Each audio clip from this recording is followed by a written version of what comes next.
Focus 100 गुना बढ़ जाएगा।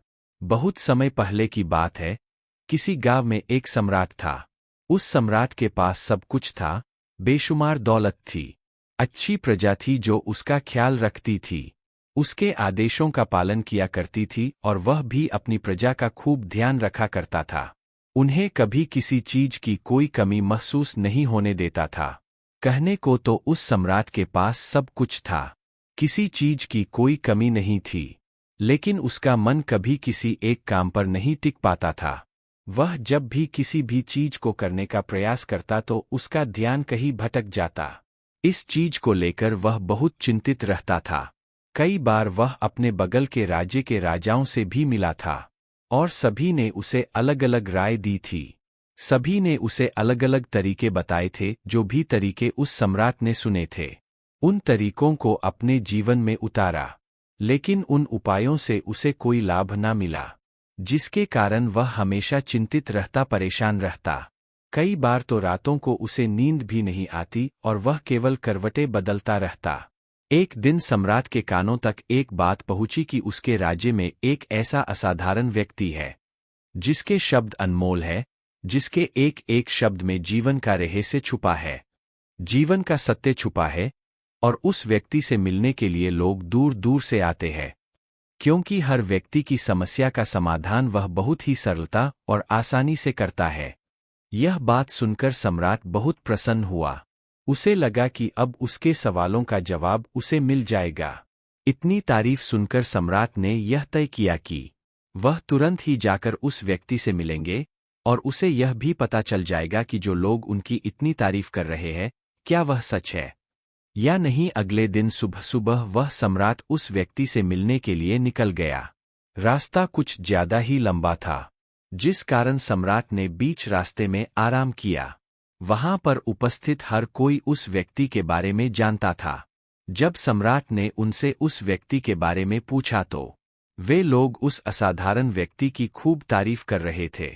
तभी सम्राट ने सोचा कि लगता है यह व्यक्ति बहुत बुद्धिमान है, बहुत ज्ञानी होगा और प्रभावशाली व्यक्ति होगा, अन्यथा हर कोई उसकी इतनी तारीफ नहीं करता। जरूर ही उस व्यक्ति में ऐसी कोई बात अवश्य है, जिसके कारण हर कोई उन्हें जानता है और उनकी तारीफ कर रहा है। उस व्यक्ति की तारीफ सुनकर सम्राट के मन में उस व्यक्ति से मिलने की उत्सुकता और अधिक हो गई। अब वह सम्राट जल्द से जल्द उस व्यक्ति से मिलना चाहता था, जिसके कारण वह आगे का सफर तय करना शुरू कर देता है। जैसे तैसे वह सम्राट उस व्यक्ति के आश्रम पहुंचा, पर आश्रम में उसे कोई नजर नहीं आया। आश्रम के पीछे एक छोटा सा बगीचा था। जब सम्राट वहां पहुंचा तो उसने देखा कि एक माली बगीचे में काम कर रहा था। उसका पूरा शरीर मिट्टी से लथपथ, पैरों में कोई चप्पल नहीं थी। इसको देखकर सम्राट ने माली से कहा, सुनिए महोदय, इस आश्रम के मालिक कहाँ हैं? मैं उनसे मिलने आया। इस पर वह माली जवाब देते हुए कहता है, श्रीमान आप अंदर बैठिए, उन्हें बुलाता हूं, वह जल्द ही आपसे मिलेंगे। माली की यह बात सुनकर सम्राट अंदर कुटिया में जाकर बैठ गया और उस असाधारण व्यक्ति के आने का इंतजार करने लगा। कुछ देर प्रतीक्षा करने के बाद जब असाधारण व्यक्ति उस सम्राट के सामने पहुंचा, उसने देखा कि यह तो वही व्यक्ति है जो बगीचे में काम कर रहा था। सम्राट ने उन्हें नमस्कार किया और बहुत हैरानी से कहा, अरे, आप तो वही माली है जो बाहर बगीचे में काम कर रहे थे। लेकिन अब की बार तो माली एक बौद्ध भिक्षु के रूप में आया था। तभी बौद्ध भिक्षु सम्राट से कहते हैं, सम्राट मेरा मजाक माफ कीजिए, मैं बगीचे में छोटा सा काम कर रहा था। मैं ही यहाँ का माली हूँ और मैं ही वह असाधारण व्यक्ति हूँ जिससे आप यहाँ इतनी दूर मिलने आए। कृपया करके अपने आने का कारण बताए। इस पर सम्राट उन बौद्ध भिक्षु से कहता है, महाराज, मैंने सुना है कि आप जैसा व्यक्ति इस पूरे राज्य में नहीं है।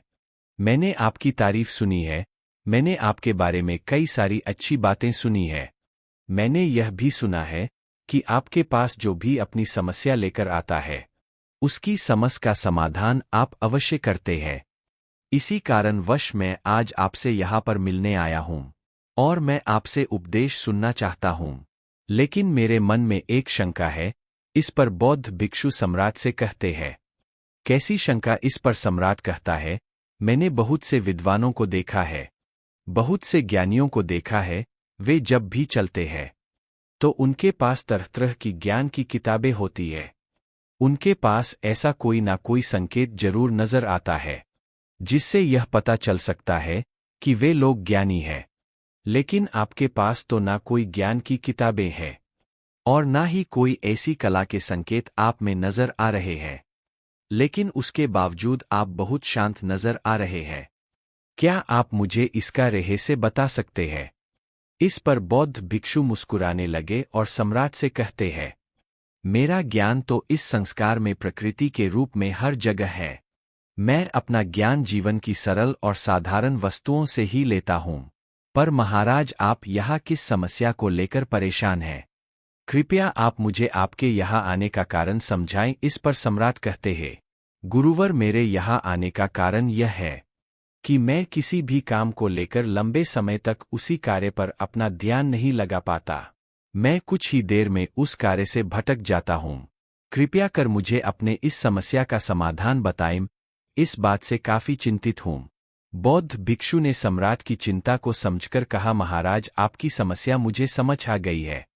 आप जिस कार्य पर ध्यान नहीं लगा पा रहे उसके लिए आपको एक उपाय बता सकता हूँ, लेकिन आज आपको देर हो चुकी है। आप मुझे कल सुबह मिलिए। कल सुबह का समय ठीक रहेगा। कल सुबह जब आप मुझसे मिलेंगे तो मैं आपके सभी सवालों का जवाब आपको दे दूंगा। यह कहकर बौद्ध भिक्षु वापस अपने बगीचे में लौट गए और वह सम्राट भी वापस अपने महल लौट गया। लेकिन सम्राट को रात भर नींद नहीं आए। वह बस यही सोच में लगा था कि आखिर बौद्ध भिक्षु मुझे क्या बताने वाले हैं। वह तो मुझे एक साधारण से माली नजर आ रहे हैं, लेकिन जिस तरह से उनका मन शांत था, जिस तरह से वह शांत नजर आ रहे थे, यह बहुत आश्चर्य करने वाली बात है। रात भर सम्राट इन्हीं ख्यालों में खोया रहा। अगले दिन सुबह सूरज निकलने से ठीक पहले सम्राट उस आश्रम पर वापस पहुंचा। वहां पर बौद्ध भिक्षु पहले से ही उपस्थित थे। जैसे ही सम्राट वहां पहुंचा, उन बौद्ध भिक्षु ने एक पानी का छोटा सा जग उस सम्राट के हाथ में थमा हुए कहते हैं, इसे लीजिए और पौधों पर धीरे धीरे पानी डालिए। और ऐसा करते करते यह आपके सामने पूरे 15 पौधे हैं। इन सभी पर आपको इसी प्रकार पानी डालते चले जाना है। लेकिन जब आप इस क्रिया को कर रहे होंगे तो उस वक्त मेरी एक बात का अवश्य ध्यान रखिएगा कि आपको इस दौरान कुछ और नहीं करना है, ना कुछ सोचना है और ना ही कहीं आपका ध्यान भटकना चाहिए। आप जब इन पौधों को पानी दे रहे होंगे तो आपका पूरा ध्यान केवल इन पौधों पर ही होना चाहिए। यदि इस बीच आपके मन में कोई विचार आए तो वहीं पर रुक जाइएगा और फिर दोबारा से पहले पौधे से पानी डालना शुरू कीजिएगा। और जब आप मेरी बात मानकर ठीक इसी प्रकार इन सभी 15 पौधों को पानी दे देंगे, तब आप मेरे पास आइएगा और मैं आपके सभी सवालों का जवाब आपको दे दूंगा। उस सम्राट ने आज तक ऐसा कोई काम नहीं किया था और सम्राट को यह काम बहुत छोटा सा लग रहा था। सम्राट पहली बार ऐसा कोई काम करने जा रहा था। उस पानी के जग से पहले पौधे पर बहुत ही ध्यानपूर्वक पानी दिया और फिर दूसरे पौधे की ओर आगे गया। दूसरे पौधे पर भी उसने ध्यानपूर्वक पानी दिया। फिर उसने तीसरे पौधे पर पानी देना शुरू किया ही था कि उसके मन में तरह तरह के विचार उत्पन्न होने लगे। उसे अपने महल का बगीचा याद आने लगा, जहां पर तरह तरह के फूल थे, तरह तरह के पौधे लगे हुए थे। तभी अचानक उस सम्राट को उन बौद्ध भिक्षु की बात याद आ गई। यदि मन में कोई भी विचार उत्पन्न हो तो उसे फिर से पहले पौधे से पानी देना शुरू करना होगा। तुरंत ही पहले पौधे के पास वापस पहुंचा और उसने फिर से पहले पौधे को पानी दिया। दूसरे पौधे को उसने फिर से ध्यानपूर्वक पानी दिया।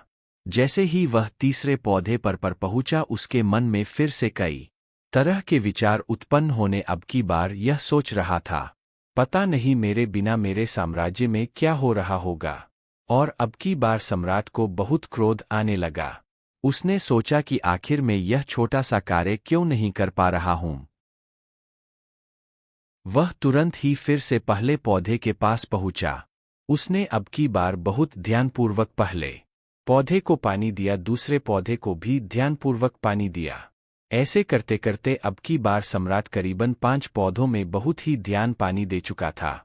लेकिन अब की बार जैसे ही उसने छठे पौधे पर पानी देना शुरू किया, उस पानी को देखकर सम्राट के मन में नदी के विचार उत्पन्न होने लगे और सम्राट अब बहुत परेशान हो चुका था। जितनी बार वह पौधों को पानी देने का प्रयास करता है, हर बार वह असफल हो जाता। उसका मन उतना ही ज्यादा व्याकुल होता जाता और वह खुद पर क्रोधित हो जाता है।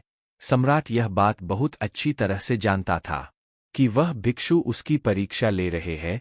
वह बहुत बुद्धिमान था, इस कारण उसने उन बौद्ध भिक्षु के सभी नियमों का पालन करना जरूरी समझा। सम्राट जितनी बार भी कोशिश करता है, हर बार वह असफल हो जाता। उसका मन उतना ही ज्यादा व्याकुल होता जाता है, हमेशा खुद को किसी न किसी विचार में उलझा हुआ पाता। ऐसे ही करते करते सुबह से शाम का वक्त हो चुका था, लेकिन अब तक वह सम्राट पूरे 15 पौधों में पानी नहीं दे पाया था। जब बौद्ध भिक्षु लौटकर शाम को वापस आश्रम लौटे तो उन्होंने देखा कि वह सम्राट थक हार कर बैठा हुआ है और तरह तरह की बातों में उलझा हुआ है। तभी बौद्ध भिक्षु सम्राट के पास पहुंचे और कहने लगे, हे सम्राट, मैं तुम्हारी ईमानदारी से बहुत खुश हूं। तुमने अपने कार्य को पूरे मन और लगन के साथ करने का पूरा प्रयास किया, इसलिए जो बात मैं तुम्हें बताने जा रहा हूं उसे बहुत ही ध्यानपूर्वक सुनना और समझने का प्रयास करना। जब हमारा मन विचारों से खाली हो जाता है, तब उसमें मन का असली स्वरूप नजर आता है। तब साधारण से साधारण सा काम भी हमें ज्ञान और शांति देता है। इस पर सम्राट उन बौद्ध भिक्षु से कहता है, हे महाराज, पर यह कैसे संभव है? मैं तो जब भी कोई कार्य करता हूं तो मन में कई तरह के विचार उत्पन्न होते हैं और मैं उन विचारों में फंस कर रह जाता हूं और वहां से बाहर निकलने का कोई रास्ता मुझे नजर नहीं आता। तभी बौद्ध भिक्षु मुस्कुराने लगे और सम्राट से कहते हैं, हे सम्राट, तुम पौधों में पानी नहीं डाल रहे थे, तुम तो जल्दी जल्दी अपने इस कार्य को बस खत्म करना चाहते थे। तुम्हारे मन में तो यह विचार उत्पन्न हो रहा था कि तुम जल्दी से जल्दी इन 15 पौधों में पानी दे दो और उसके बाद तुम मुझसे मिल सको, मुझसे अपने प्रश्नों का उत्तर जान सको। किसी कारणवश यह कार्य तुम्हें ऐसा प्रतीत हो रहा था मानो मैंने तुम्हारे कंधों पर एक बोझ रख दिया हो, और यही कारण है कि तुम अपने आप को इस पल में रोक नहीं पाए। जब हमारे सामने रखा हुआ कार्य बोझ लगता है तो हम उसे बस जैसे तैसे खत्म करना चाहते हैं और उस काम को करते समय हम अपना पूरा ध्यान उस कार्य पर नहीं दे पाते। किंतु अगर तुम इस पल के महत्व को समझ पाते, इसके महत्व को महत्व दे पाते और केवल पौधों और पानी पर ध्यान देते, तो तुम्हें कोई भी विचार परेशान नहीं कर पाते। इस पर सम्राट कहता है, हे महाराज, मुझे आपकी यह बात समझ में आ रही है कि मैं जल्दी जल्दी इस कार्य को खत्म करके आपसे मिलना चाहता था, जिस कारण मेरा मन इस कार्य में पूरी तरह से नहीं लग सका। लेकिन यह एक पल है जो हम जी रहे हैं, उस पल में रहना बहुत कठिन है। क्या मुझे इसके लिए कोई तपस्या या तप करना होगा? इस पर बौद्ध भिक्षु एक बार फिर मुस्कुराने लगे और सम्राट से कहते हैं, जिस शांत मन की तलाश तुम कर रहे हो, वह शांत मन तो पहले से ही मौजूद है, वह तो पहले से ही तुम्हारे भीतर है। इसके लिए तुम्हें कहीं भी जाने की कोई आवश्यकता नहीं है और ना ही तुम्हें कहीं शांत जगह जाने की आवश्यकता है। इसके लिए कुछ जरूरी है, तो वह है अपनी सांसों पर ध्यान देना। इसलिए अपनी सांसों पर ध्यान देना सीखो। हम किस तरह से सांसें ले रहे हैं और किस तरह से त्याग रहे हैं, इस बात को देखने और समझने का प्रयास करें। तब तुम्हें यह समझ में आ जाएगा कि तुम्हारा शांत मन तो तुम्हारी सांसों के साथ ही बना हुआ है। उसके बाद तुम चाहो तो कोई भी कार्य करते वक्त भी अपनी सांसों पर ध्यान दे सकते हो। जब तुम कहीं चल रहे हो, कोई ऐसा कार्य कर रहे हो, तो तुम्हें अपनी सांसों पर ध्यान देना चाहिए, या कोई भी ऐसी क्रिया जो तुम्हें वर्तमान से बांधे रखें। इसका एक और तरीका है, 2-4 मिनट अपने आसपास की प्रकृति पर गौर करो, देखो कि क्या चल रहा है तुम्हारे आसपास। इससे तुम वर्तमान में आ जाओगे। फिर तुम अब कार्य को जल्दी जल्दी बस यूं ही खत्म नहीं करके उसे पूरे मन से करने का प्रयास करो। जिससे तुम्हारा मन एकाग्र होगा, और जब तुम्हारा मन एकाग्र होगा तो तुम चाहे कोई भी कार्य क्यों ना करो, फिर चाहे वह छोटा हो या बड़ा, तुम्हारा मन उसमें पूरी तरह से विलीन हो जाएगा और वह कार्य ही तुम्हें शांति और ज्ञान भी प्रदान करेगा। ऐसे समय पर हमारे मन में किसी प्रकार के कोई विचार उत्पन्न नहीं हो पाते, और जब हम ऐसा करते हैं तो कर्ता और कर्म एक हो जाते हैं और हमारे भीतर की जो शांति है वह प्रकट होने लगती है। हम उसमें मग्न हो जाते हैं। इसे तुम चाहे तो आनंद कह सकते हो या फिर वर्तमान में जीना कह सकते हो, और यह अवस्था सरलता से प्राप्त भी कर सकते हो। बस तुम्हें केवल अभ्यास करना होगा। बौद्ध भिक्षु सम्राट से कहते हैं, जो मन मुश्किलों में शांत रहता है, मुश्किलों से भागता नहीं है, केवल सचेत रहता है, वह मन हर परेशानी को पार कर सकता है, हर दुविधा से बाहर निकल सकता है। सम्राट को उन बौद्ध भिक्षु की यह सारी बातें समझ में आ चुकी थी। उसने उन बौद्ध भिक्षु को प्रणाम किया और वहां से वापस वह अपने राजमहल लौट आया। उसने अपनी सांसों पर ध्यान देना शुरू किया और धीरे धीरे इस निरंतर अभ्यास के कारण वह अपने हर कार्य को ध्यान और मन लगाकर किया करता था, जिससे उसे असीम शांति मिलती थी और वह छोटे छोटे कार्यों से भी ज्ञान प्राप्त कर लेता था। इसलिए दोस्तों, कभी किसी कार्य को बोझ मानकर मत कीजिए, क्योंकि यदि आप उसे बोझ मानेंगे तो जल्दी उसे आप अपने ऊपर से उतारने का प्रयास करेंगे, अर्थात उसे जल्दी खत्म करने का प्रयास करेंगे। लेकिन इस प्रयास के दौरान आप जो भी कार्य करेंगे वह पूरे मन और लगन से नहीं हो पाएगा, और ऐसे में आप उस कार्य को जो अंजाम देना चाहते हैं, हो सकता है कि आप उसे अंजाम भी ना दे सके, और इसी कारणवश आपके मन में तनाव भी पैदा हो जाता है। हम चिंतित रहने लगते हैं, परेशान रहने लगते हैं, क्योंकि जो अंजाम हम उस कार्य को देना चाहते थे, अंजाम हम उस कार्य को ना दे सके। और हम में से अधिकांश लोग यही गलतियां करते हैं।